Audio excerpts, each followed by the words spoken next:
Olá pessoal, tudo bem? Sejam bem-vindos aqui ao canal Ciência e Tecnologia.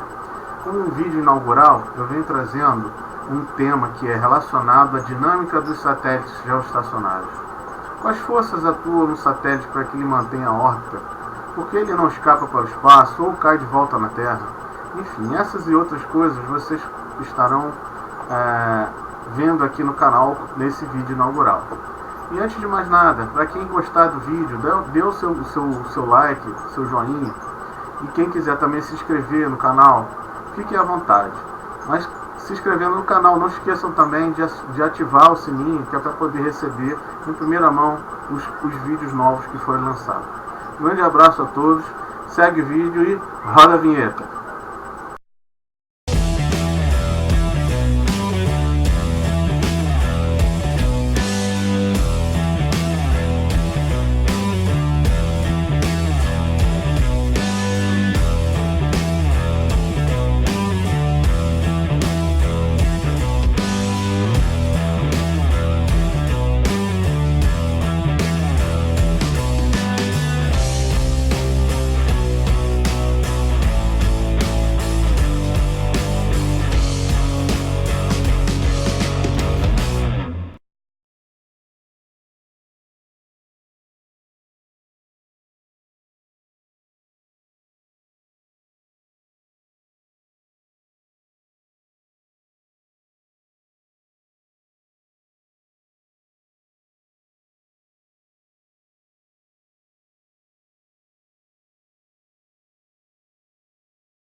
Então pessoal, eu fiz aqui um esboço do planeta, desenho aqui do planeta Terra, em duas escalas, uma um pouco maior e outra um pouco menor.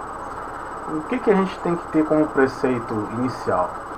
O primeiro cara que idealizou a velocidade, aí no caso do lançamento de satélite, foi o Isaac Newton.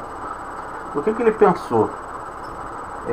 Se eu chegar num ponto alto, um morro, sei lá, um lugar alto, e pegar um objeto e atirar esse objeto com uma determinada velocidade V, por exemplo, esse objeto vai ter um alcance, ele vai atingir um determinado ponto. E se eu pegar esse mesmo objeto e atirar com uma velocidade maior, ele vai atingir um alcance maior. Então o que acontece? Eu fiz aqui uma analogia ao que ele imaginou com um canhão. Vamos supor que eu atire uma bala na horizontal, tá gente? Isso aqui no caso é horizontal. Mas vamos supor que eu atire uma bala aqui com uma velocidade V. E essa bala vai atingir um determinado alcance X. E se eu pegar essa mesma bala e atirar com a velocidade 2V, essa bala vai atingir um alcance de 2x. Então o que foi imaginado por ele? Qual velocidade eu posso atirar um determinado corpo para que ele saia do ponto zero inicial e dê um giro completo e volte ao início? Essa velocidade que ele imaginou é determinado através dessa fórmula aqui, ó. Vou botar aqui V, né? A velocidade V que você atira o corpo é igual a raiz de G, que é a constante gravitacional, né? Que é um valor já fixo, e vezes a massa do planeta, tá? Não é a massa do corpo que vai ser atirado. No caso aqui a gente está falando de satélite, né? Então não seria a massa do satélite, mas não é a massa do planeta, tá? Dividido pelo raio, esse raiozinho aqui, o raio que vai estar o objeto lá orbitando. Esse raio aqui é referente à altura onde o objeto vai estar, que é do ponto onde ele está até o centro do planeta, tá? Não é o raio do planeta não, tá? É o raio que vai à altura, que é referente ao centro do planeta. Então, o que acontece? Você tendo essa velocidade, né, você consegue fazer com que o objeto disparado, né, você tendo essa velocidade, você consegue fazer com que o objeto disparado entre nesse ciclo aqui, né? No caso aqui a gente está falando de satélite. Então, se você disparar um satélite, disparar um foguete, na verdade, que é o foguete que vai levar o satélite, né? É ele que proporciona você impelir o satélite até a órbita. Então, se você disparar um foguete com um satélite e ele chegar até a órbita geoestacionária, você vai precisar dessa formuleta aqui, ó, para calcular a velocidade. Eu vi aí vários valores para velocidade. Esse cara aqui, por exemplo, a gravitação é fixo, a massa do planeta é fixo. Aqui o raio também é determinado, que é aproximadamente, né, o raio de órbita em 36 mil quilômetros, tá bom? O raio de órbita é de 36 a 37, se eu não me engano. 37 mil quilômetros. A órbita geoestacionária, tá bom?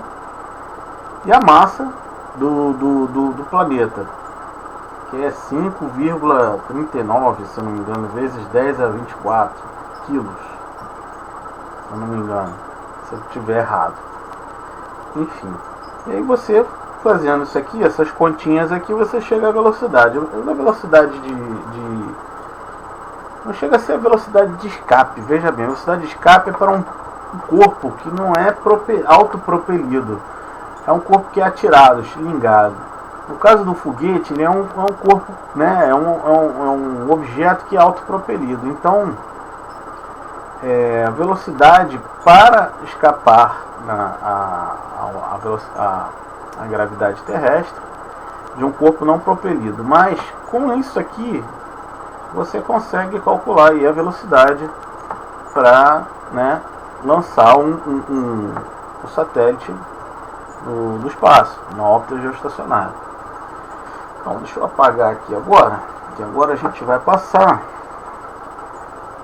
para a segunda fase aqui, tá? Que é o satélite já em órbita geoestacionária. Ele já lançado, já em movimento circular em torno do planeta. Então, como falado, quando o satélite atinge a velocidade de escape e chega à órbita geoestacionária, como você não tem como não se tem resistência do ar, certo, para desacelerar o satélite, para fazer com que ele diminua a velocidade, como você não tem resistência do ar, ele tende a manter aí o sentido de movimento, né, ininterruptamente. E ele tende a manter esse sentido de movimento em torno do centro do planeta, né? Em torno lá do centro do planeta. Então você tem aqui o raio de órbita, né? Que é a altura que ele vai estar, como foi falado aqui, 36 mil quilômetros, né? Para manter esse sentido de movimento aqui. Só que tem as forças que atuam nele aqui. Vamos descrevê-las aqui. Antes de mais nada, claro, porque eu vou comentar aqui antes que eu me esqueça, por que quando eu lanço um satélite eu tenho que manter o plano do equador, né? Principalmente aí o caso do estacionário, eu tenho que manter aqui o plano do equador, até aqui o plano do equador. Vamos lá. Por que isso? Porque se eu lançar um satélite, aqui, por exemplo, aqui dos polos ou de uma outra latitude, ele vai tender a manter esse movimento em torno do centro do planeta. Então, se eu lanço um cara aqui, um satélite aqui, ele vai fazer vai fazer isso aqui, ó. vai ter uma órbita diferente do que é a órbita do geoestacionário, que é no plano do Equador. Porque nesse caso aqui, ele não vai estar completando o período de revolução em 24 horas, que é o período que é necessário para os satélites geoestacionários. Porque a Terra, ela completa o ciclo em 24 horas. Então, para você manter o referencial do satélite em relação ao planeta, ele também precisa manter esse período. Ok? Então, eu mantendo o satélite aqui no plano do Equador, eu vou estar mantendo essas características, tá ok? Então vamos lá. A força que está agindo aqui é a resultante, né, que mantém o satélite em órbita também, que é a força gravitacional, certo? Que é a gravidade que mantém ele na órbita e não deixa ele escapar para o espaço. Ele ir embora em direção indefinida, tá ok? Então essa aqui é a força gravitacional. Essa força gravitacional, por sua vez, é igual a resultante de outra força, que é a força centrípeta. Sabe que o movimento circular, você deve ter ouvido falar já, né? Quando você, por exemplo, tem um carro lá que faz uma curva, né? O carro está fazendo uma curva aqui. Aqui você tem a velocidade dele, né? A velocidade tangencial aqui é a curva e aqui o raio. Quando o carro faz uma curva, o que mantém ele aqui é a aceleração centrípeta, a força centrípeta, tá? Senão ele fazia o que? Ele ia escapar, né? Escapar. A força centrípeta, e claro, também tem a força de atrito, também segura, senão ele ia derrapar. Mas o principal aqui é a força centrípeta, tá? Então o que acontece? A força centrípeta aqui, né, aceleração centrípeta, força centrípeta, vai ser igual à força gravitacional, tá? Sendo a força gravitacional igual à força centrípeta, a gente postula aqui as fórmulas. A força gravitacional aqui, né, a força gravitacional, ela é igual a massa, né, massa do planeta, o produto da massa do planeta pela massa do corpo que está orbitando, no caso aqui o satélite, vezes a gravidade, né, a constante de gravitação universal, dividido pelo raio da órbita, ao quadrado, tá certo? Força gravitacional é igual a isso aqui, tá? Força gravitacional é o produto da gravitação universal, constante de gravitação universal, vezes a massa do planeta e a massa do satélite, aqui no caso, dividido pelo raio da órbita ao quadrado. Já a força centrípeta, né? A força centrípeta, igual a mesma coisa que a aceleração centrípeta, é igual a massa do satélite, né, ou do corpo que está orbitando, vezes a velocidade ao quadrado dividido pelo seu raio de órbita, tá? Esse aqui é o raio da Terra e esse aqui é o raio de órbita, que é relativo à altura que ele está, tá? Mas como referencial a gente tem o centro do planeta, não se esqueçam disso. Então o que a gente faz? Pegou esses dois caras aqui, vamos lá. Força gravitacional é igual a G vezes Mzão vezes Mzinho dividido pelo raio da órbita ao quadrado é igual a força centrípeta, que é Mzinho vezes V ao quadrado dividido por o raio de órbita. Aí o que a gente faz aqui? A gente já cancela aqui o Mzinho aqui, ó. Tu vê que cancelando, você já pode deduzir o quê? Que independe, né? Esse movimento aqui, você independe da massa do satélite.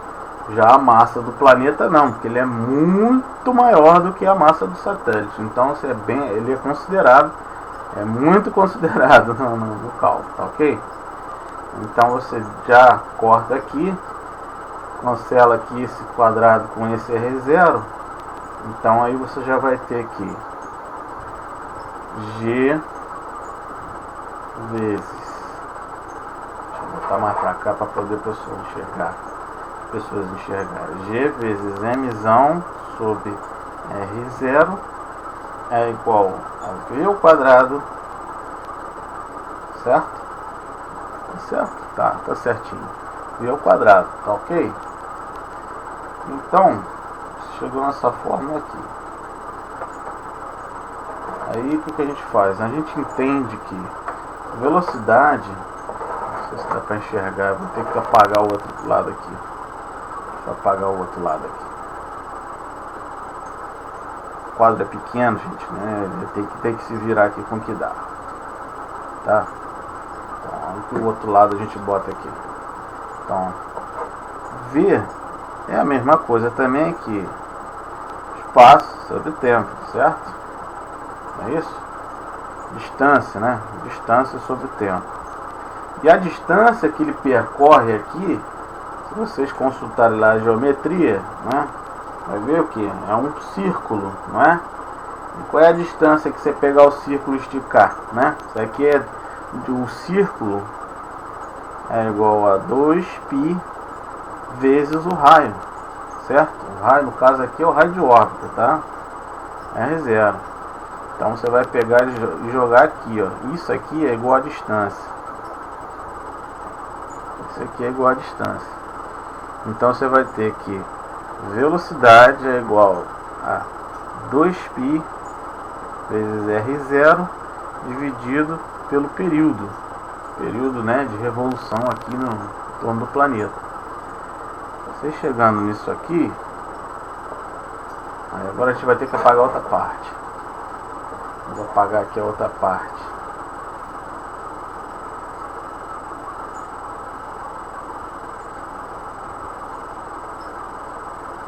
Chegando nisso aqui, você vai ter aqui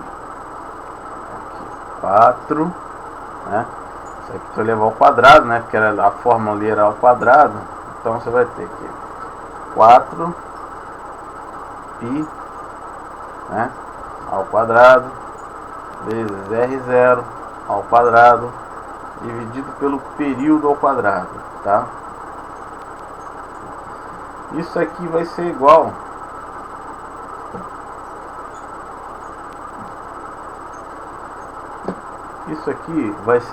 a G Mzão sobre R0, tá? Simplificando as coisas aqui, você tem, vou cortar esse quadrado aqui com esse R0 aqui, tá? Deixa eu ver o que tem que simplificar mais aqui. Não tem que simplificar mais nada. Então vamos chegar a isso aqui, ó. Passar para cá. Então a gente vai ter aqui R0 é igual a raiz, tá? R0 é igual a raiz de isso aqui, a gente multiplica cruzado, G vezes Mzão vezes T ao quadrado, tá? Divididos por 4π ao quadrado. E é claro, a gente não pode esquecer que isso aqui é, né, é uma raiz cúbica, né? Desculpa, gente, eu fiz uma besteira aqui. Aqui a gente não cancela não, tá? Fiz besteira. Isso aqui é multiplicado cruzado, né?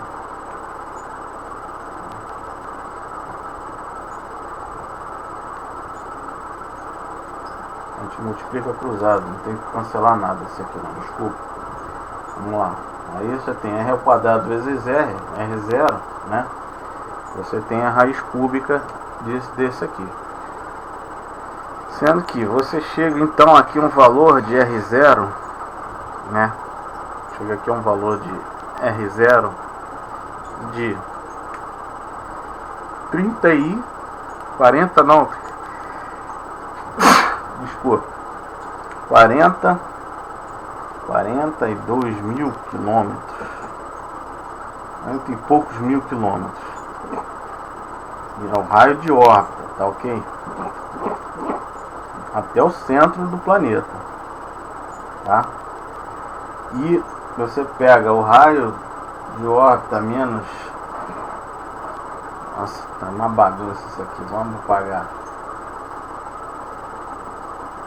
Vou apagar isso aqui.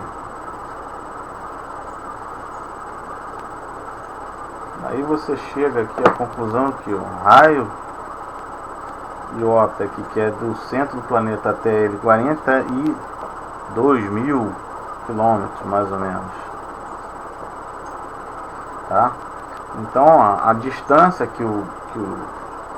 a altura que é por exemplo, de um ponto que você esteja aqui até o satélite, né, essa altura aqui vai ser igual ao raio de órbita menos o raio de órbita menos o raio da Terra, que é esse cara aqui, que o raio da Terra é aproximadamente 6.300 quilômetros. Não tá exato não, tá, gente? É mais ou menos isso. Então você vai ter que essa altura aqui é aproximadamente 36 mil quilômetros. De 36 a 37 mais ou menos, né? Tem aqui essa altura de mais ou menos de 36 a 37 mil quilômetros. Então essa aqui é a altura que o satélite geoestacionário vai estar orbitando a Terra, tá? Gente, as fórmulas, algumas coisas aqui eu engasguei um pouco, porque eu já estou há um tempo sem ver. Eu sabia tudo isso de sangue. Na época que eu estudava em segundo grau, eu fazia todas as fórmulas assim, ó. Pegava, desenvolvia e fazia lá meu formulário, né? Tinha lá o formuláriozinho com todas as fórmulas, mas tudo já resolvido, já tinha tudo já de cabeça. Então ficava mais fácil até de lembrar. Esse formulário aqui, ele está meio amarelado, porque é antigo, né? Mas muito eficiente, sempre ajudou bastante. Eu fazia não só com as fórmulas de física, como também de matemática, sempre demonstrei tudo, né? Sempre demonstrava tudo. Eu vou depois escanear isso aqui e vou botar aí, vou disponibilizar para vocês, se vocês quiserem. Botar no link aí, disponibilizar para vocês. Isso aqui eu vou depois mostrar aqui para vocês num simulador como isso aqui acontece, né? A questão da massa do planeta, né, ser predominante aqui para poder fazer os cálculos e a massa do corpo ser independente. Eu vou mostrar isso aqui no simulador depois para vocês. Mas é basicamente isso. Nós temos aqui as fórmulas demonstradas, né, e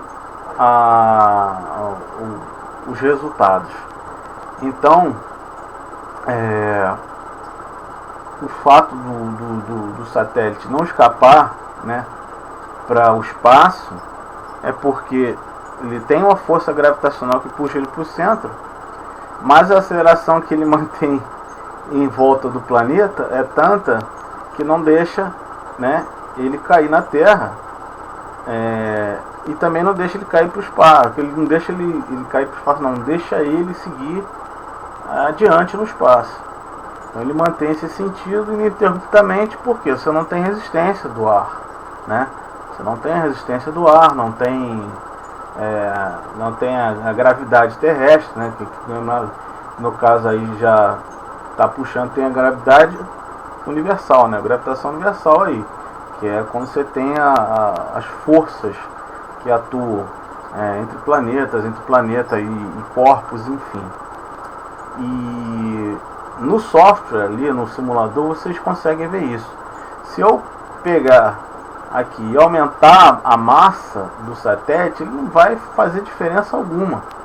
Porque aqui vai aumentar a resultante, sim, ele vai mostrar que vai aumentar a resultante da força gravitacional, mas ele continua mantendo o sentido de rotação lá, sentido de revolução em torno do planeta. Agora, se você pega e aumenta a massa, por exemplo, vamos supor que pudesse aumentar a massa do planeta. Você aumentou a massa do planeta, ele vai ter uma força gravitacional bem, bem maior do que a normal e vai fazer o que? Vai puxar, mesmo o satélite estando nessa distância, ele vai puxar ele para o centro do planeta. A gente vai ver isso aqui, eu vou botar depois do software, vou simular no software para vocês verem. Mas é basicamente isso. A massa dele não depende aqui no caso, até na fórmula vocês viram isso aqui. Então vamos lá para o software ver isso, gente. Vamos lá para o software ver isso que eu acabei de falar. Então, pessoal, aqui eu já estou com o software aberto, né? Na verdade aqui o simulador está aberto aqui na minha tela. Como vocês podem ver aqui, eu tenho o planeta Terra e o satélite pronto para começar aqui a ação. Então vamos lá, eu vou dar play aqui e vamos começar a demonstrar aqui as forças, enfim, que eu tinha falado aí. Aí vocês estão vendo aqui que ele está girando aí já na órbita, né, já estacionário. Eu vou representar aqui a força de gravidade, né, a força gravitacional que atua entre o satélite e o planeta. Aqui vocês podem ver, né, que tem a atração gravitacional aqui, né, a força que o planeta exerce, né, atraindo o satélite, e a força que o satélite exerce no planeta, com a atração. Aqui a velocidade, né, que é tangencial aí ao sentido de movimento, né, sentido da descritiva da trajetória que ele realiza. Aqui o caminho, né, a rota realizada, né, uma trajetória circular. E aqui é uma grade, né? Pode botar uma grade aqui para saber aqui de repente a distância, aumentar, diminuir, enfim. E a respeito do que eu tinha falado para vocês, da massa do satélite, por exemplo, se eu aumentar aqui é a massa do satélite. Se eu aumentar aqui a massa do satélite, ó, o que vai mudar aqui é a força, né, de atração entre o planeta e o satélite. Porém, ele não vai mudar a trajetória, a rota dele vai depender disso, né? Se eu mudar aqui, diminuir de novo, ó, vai ficar menor a força. Vocês podem ver aqui, ó, a força ficou menor, tá? Aqui na massa normal dele, a massa atual dele, normal, ele vê que aumentou um pouquinho. Se eu aumentar aqui, ó, ele aumenta lá de novo. Porém, ele não infere, não infere em nada, né? Não implementa nada, né? Não adiciona, não diminui nada na trajetória. Vou botar aqui de volta aqui para o normal. Só que a massa do planeta não, né? A massa do planeta já vai dar uma diferença. Se eu chegar aqui e aumentar a massa do planeta, vamos supor que fosse possível aumentar a massa do planeta. Eu venho aqui e aumento a massa do planeta. Olha o que vai acontecer quando eu soltar. Viu? Ele aumentou tanto que aumentou aqui o raio, né, do planeta e tal. E aí o que acontece? A força gravitacional é tão grande que vai puxar ele de volta para a Terra. Vou voltar aqui. Vamos voltar aqui.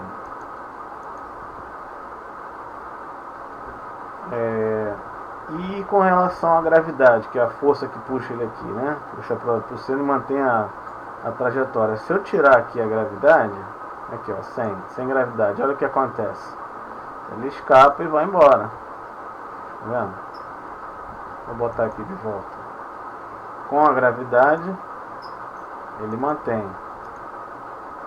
Ó. E sem a gravidade, que é a força que mantém ele aí na trajetória, ele escapa e vai embora. Sentido tangencial aqui a curva, né? A velocidade tangencial à curva. Então é basicamente isso. Vocês viram lá que foi demonstrado. É o que realmente acontece aqui no simulador. Tem a gravidade que mantém ele na trajetória. Ele vai embora, escapa, espaço. Agora com, né, ele mantém esse sentido. Ele foi lançado, né, com a velocidade, chegou a essa velocidade de órbita e a distância, né, da órbita geoestacionária, e mantém esse sentido aqui. E essa perspectiva é vista de cima, tá? Aqui a gente está vendo a imagem do um continente, mas na verdade a gente tem que tomar como referencial um polo, como se tivesse visto a Terra de cima, de um polo.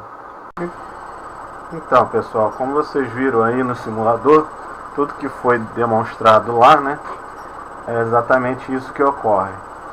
Mas então, eu havia falado aqui em relação ao satélite geoestacionário, o fato dele ter que ser lançado no plano do Equador, né, para poder manter aí a órbita geoestacionária. Mas na verdade, o que acontece? Ele tem que ser mantido no plano do Equador para que você tenha, na verdade, não só a questão do período, né, aí que foi citado, mas também a visada dele para as latitudes na Terra, né, as diferentes latitudes aqui na Terra. O que acontece? Em determinado ângulo, em determinada angulação aqui no planeta, ele já se torna um ponto cego. O satélite já não consegue ter mais visada.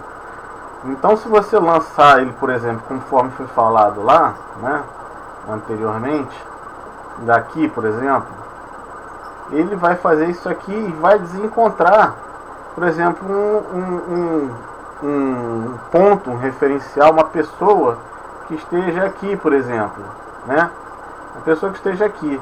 Ele vai desencontrar, em determinado momento, ele vai desencontrar essa pessoa. Na verdade, a antena que estiver apontada, enfim, porque esse cara aqui, o satélite geoestacionário, ele é utilizado para telecomunicações. Então, assim, se você aponta uma antena para ele, ele tem que estar no referencial em relação ao planeta parado, teoricamente, né? Porque você também está em movimento. Até o planeta está em movimento, está girando. E o satélite tem que estar girando junto com esse ponto referencial. Então, se eu lanço o cara aqui, na verdade, ele vai estar uma hora, ele vai perder a comunicação com essa antena aqui, numa determinada latitude. Ele pode até ter visada, por exemplo, um cara aqui, mas para outro cara aqui, por exemplo, ele já não vai ter essa visada. Então, por isso, na verdade, o maior princípio de se ter o satélite no plano do Equador é por isso, porque ele tem visada para diferentes pontos, latitude no planeta, tá ok? Mas até um certo ponto, por exemplo, nos polos já não tem mais visada para poder receber esses raios, né? Esses raios eletromagnéticos de comunicação. Então, se eu não me engano, é uma latitude onde a angulação que o ponto vai estar for maior do que, no caso aqui, se for maior do que esse ângulo, né? Acho que, se eu não me engano, é 83 graus, né? Acho que foi 83 graus, se eu não me engano. É 81 ponto alguma coisa, se eu não me engano. Se for maior do que isso, ele já não tem mais visada. Já não existe mais a possibilidade de você apontar uma antena para esse satélite e ter comunicação com ele. Por quê? Ele já passou, né, desse ângulo. Já um cara aqui no Equador, por exemplo, se você for pegar a antena e apontar para ele, você vai fazer isso aqui. Vai botar um ângulo aí de 90 graus em relação ao azimuth do planeta. Tá?